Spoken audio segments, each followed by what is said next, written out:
If you've got a Bible nearby, would you please turn to James?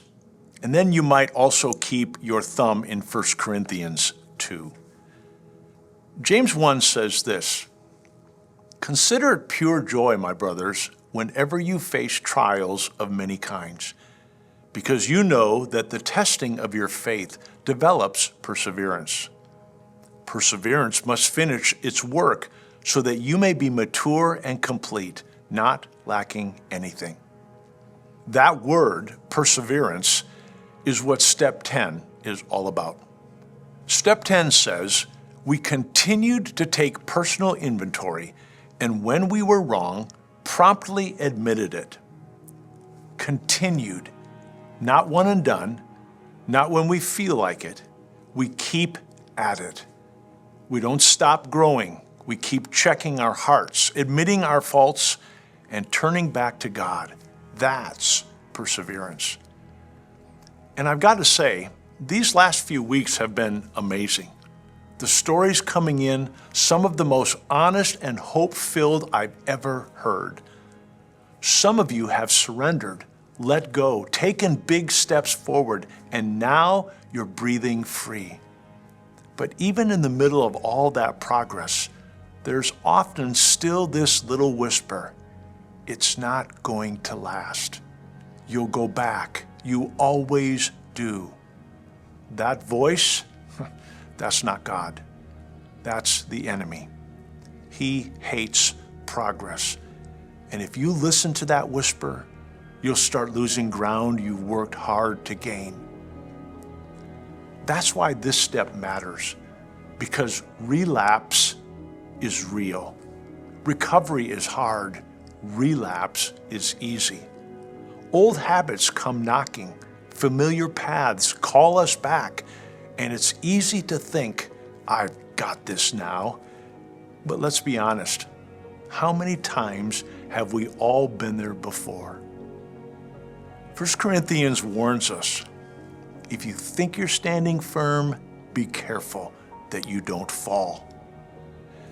That moment where we stop praying, stop showing up to group, stop asking for help, that's the danger zone. Complacency slides into confusion, and confusion leads to compromise. We start thinking, I can handle this now, and suddenly we're back in places we swore we'd never go. But here's the other side of it. God is faithful. 1 Corinthians says he will always provide a way out. And Paul reminds us in Philippians that the one who began a good work in us will carry it on to completion. So be careful, but be confident. This isn't all on your shoulders. God's walking it with you. So what do we actually do with step 10? First, we take an inventory. Where have I been? Where am I now? Where am I going? Think back to when you surrendered to God, when the fog lifted and you felt free for the first time. Think about what's going well, what's still fragile, and what needs attention right now. Then, when something's off, deal with it promptly. Don't wait. Don't stuff it back down. Jesus said, if you're at the altar and realize something's not right with someone, stop. Go make it right. Then come back. That's how serious this is. And after you've taken inventory and dealt with what needs attention, keep going. Don't stop. Don't coast. Keep moving forward. Because the work God is doing in you isn't finished yet. Not until the day you're face to face with Him. This journey of growth, it lasts a lifetime, but every step forward matters. As you take this step, it helps to remember 3 simple truths. First, you are powerless. You can't fix yourself, but God can. Second, every step is necessary. You can't skip over the hard ones and still expect healing.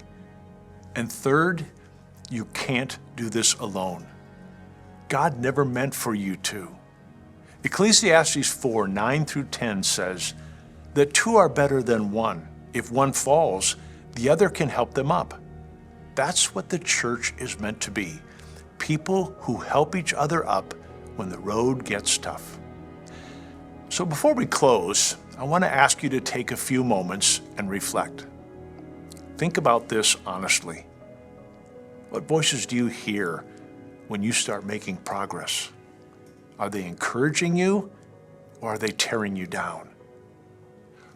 Where do you see signs of real growth in your life right now? And where is perseverance especially hard right now? Where are you tempted to just give up and go back? Who are people in your life who can help you keep going? And what's one thing you've uncovered recently that you know you need to deal with now? You see, this isn't just a step, it's a rhythm. It's a way of living. And the truth is, it works if you work it. So don't stop now. Keep going. God's not done with you yet.